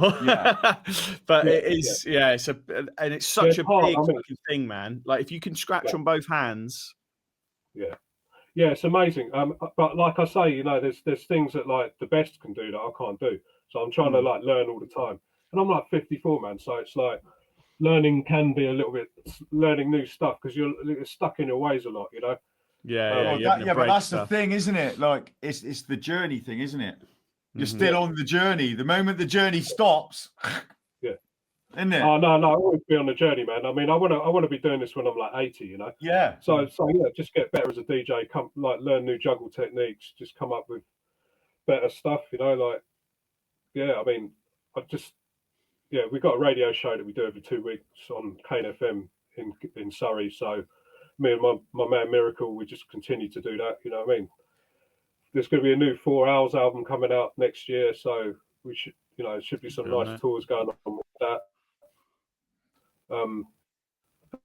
Done quite scratches for people, so there should be like a nice amount of releases sort of trickling out.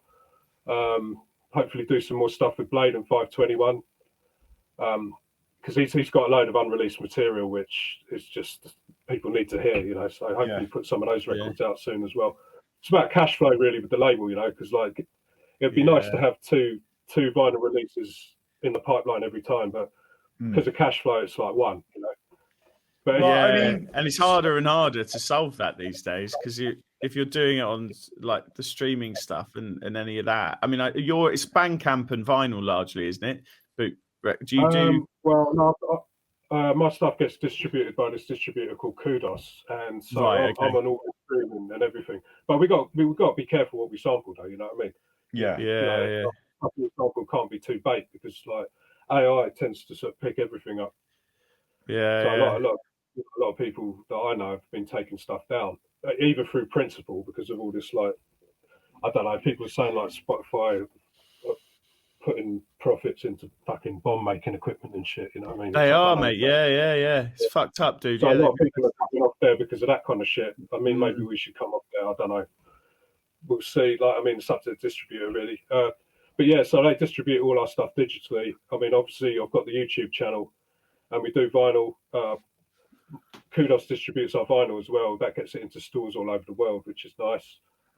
Because I still think it's important to have your records in record shops. It is, 100%. And obviously we sell a lot of stuff direct to Bandcamp as well. So, I mean, it sort of works. I mean, people are, the whole postage thing's kind of killed overseas trade though on Bandcamp because Trump's putting fucking tariffs on American sales, you know what I mean? And Europe don't really know where it stands with postage and shit. And then some people are adding VAT prior to the fucking thing going out there. And it's just, it's kind of killed like what was a thriving, like, dope fucking underground business that we were in control of. It's suddenly been fucked with by these fucking Brexiteer cunts, Mate. That's so frustrating as well because it's like, it takes a lot to build these things. And it takes a fucking an idiot in another country, no bearing on your fucking life, to ruin it. Well, you know what, Jazz? Fuck's sake. I'm always looking for angles to make random come to things, and you come to things. So if you want to come and flog some of your records down at the Scratch Cafe, come and have a cut, make it worthwhile. Come down, bring a load of records, flog them at the Scratch Cafe, and have a fucking cut, mate. So yeah, you're welcome to do that. Yeah, I'm definitely up for that. I mean, hopefully, I'll come with random to your battle, man. We're hoping that you are going to be driving down with him. Yeah, that's what we're hoping. He's threatened that you're going to be driving down. So yeah, we're fingers crossed you're up for that. Just make sure you pay him his money, Jazz. Jesus Christ. How did you feel? So let's have a walk through what was going through your mind there. I'm glad I wore a nappy. Let me put it that way.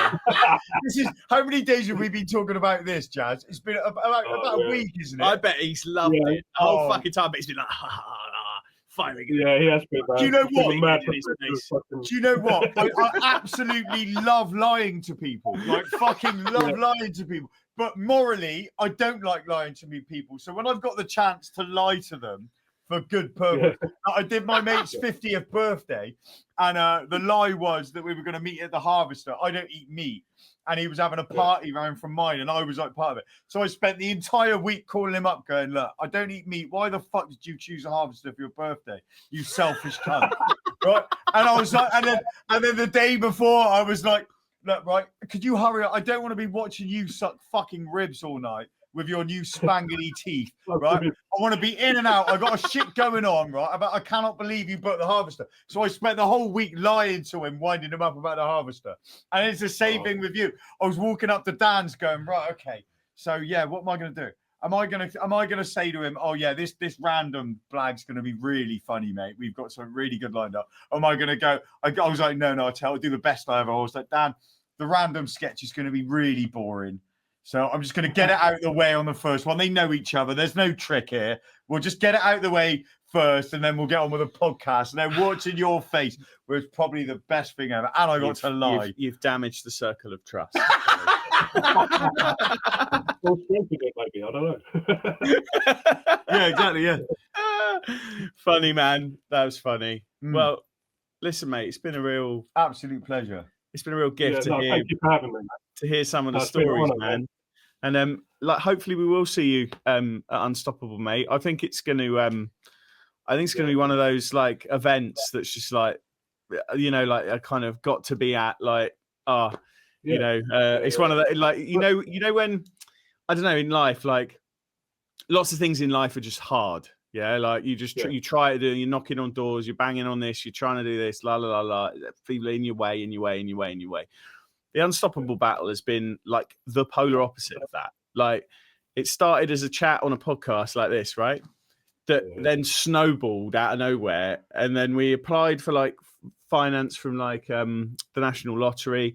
There's a 1 in 9 chance you get it. We got it. Like it's just been one of these things where, and as it's snowballed, more and more people have been generous with like their involvement and stuff. And I just feel like it's going to be one of those events where it's like the real magic, you know, like, sure, if it goes really well, we'll try and do it again, and we'll try and like broaden it and make it bigger, and we'll do all that stuff, but you never quite secure the magic of that. It went first, that easy. Time, we were like, you know? we've got to add some risk in there. How are we going to add risk and maybe make our lives a misery? And it's like, we need to put random in there. Yeah. It's been too easy. We've got it's been too easy. Get random involved.